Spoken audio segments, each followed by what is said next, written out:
الحمد للہ وکفا وسلام علی عباده الذین اصطفى اما بعد فاعوذ باللہ من الشیطان الرجیم بسم اللہ الرحمن الرحیم والسماء ذات البروج والیوم الموعود وشاہد ومشہود صدق اللہ العظیم۔ محترم سامعین و ناظرین، اللہ تبارک و تعالی نے سال کے 12 مہینوں میں 4 مہینے انتہائی اہمیت کے حامل بنائے ہیں، جن میں رجب، ذی قعدہ، ذی الحجہ اور محرم الحرام ہیں، منہا اربعۃ حرم۔ اسی طرح سال کے دنوں میں 4 دن انتہائی اہمیت اور عظمت کے حامل ہیں، عید اور بقرعید کا دن، جمعہ کا دن اور عرفہ کا دن۔ پھر ان 4 دنوں میں بھی سب سے افضل اور اہمیت کا حامل وہ عرفہ کا دن ہے۔ عرفہ کا دن وہ ہے کہ جس کی اللہ تبارک و تعالی نے فضیلت کے اظہار کے لیے قسم کھائی ہے۔ اللہ تبارک و تعالی فرماتے ہیں وَالسَّمَاءِ ذَاتِ الْبُرُوجِ وَالْيَوْمِ الْمَوْعُودِ وَشَاهِدٍ وَمَشْهُودٍ۔ یوم موعود سے مراد روز قیامت ہے، اور شاہد سے مراد عرفہ کا دن ہے، اور مشہود سے مراد جمعہ کا دن ہے۔ اللہ کے رسول صلی اللہ علیہ وسلم نے بھی اس دن کی فضیلت بیان فرمائی ہے۔ صحابہ اکرام میں سے کسی نے پوچھا کہ یا رسول اللہ، یوم عرفہ کے بارے میں آپ کیا کہتے ہیں؟ تو آپ صلی اللہ علیہ وسلم نے ارشاد فرمایا یکفر السنۃ الماضیۃ والباقیہ، کہ یہ وہ دن ہے جو انسان کے گزشتہ 1 سال کے اور آئندہ 1 سال کے گناہ کو معاف کر دیتا ہے، بخشش کا ذریعہ ہے۔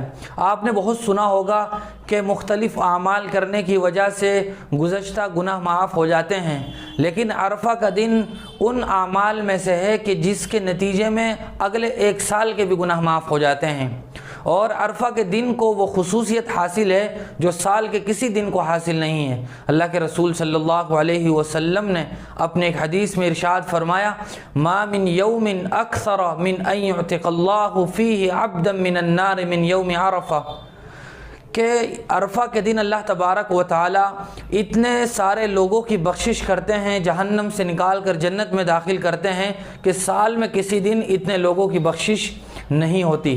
اور عرفہ کا دن وہ مبارک دن ہے کہ جس دن وقوف عرفہ کا حج کا عظیم رکن ادا کیا جاتا ہے۔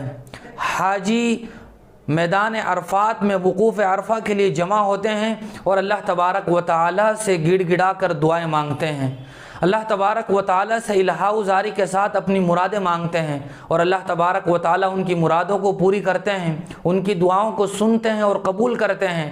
اور عرفہ کے دن دوسری بہت بڑی بات یہ ہے کہ اللہ تبارک و تعالی اس دن کے روزے کے نتیجے میں وہ لوگ جو حج کے لیے نہیں پہنچے ہیں ان کو بھی اللہ تبارک و تعالی عظیم ثواب عطا فرماتے ہیں۔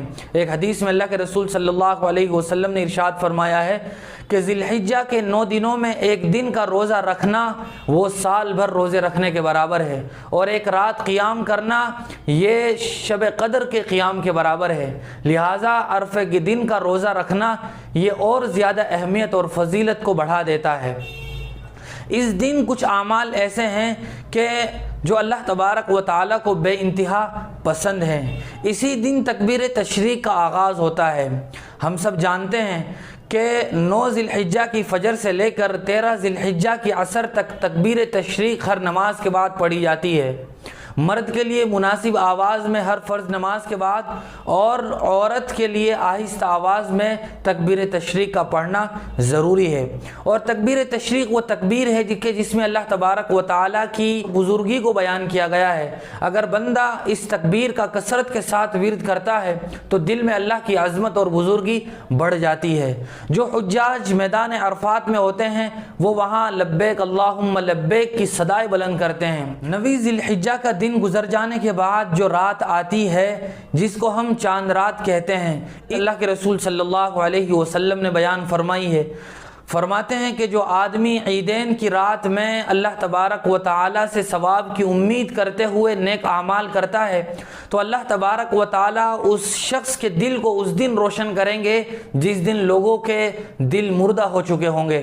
لہٰذا اس آنے والی رات میں بھی کثرت کے ساتھ اللہ تبارک و تعالیٰ کی بڑائی کو بیان کیا جائے، اوراد و وظائف کا اہتمام کیا جائے، کثرت کے ساتھ تسبیحات کی جائیں، نہ یہ کہ ہم لہویات اور لغویات میں مشغول ہوں۔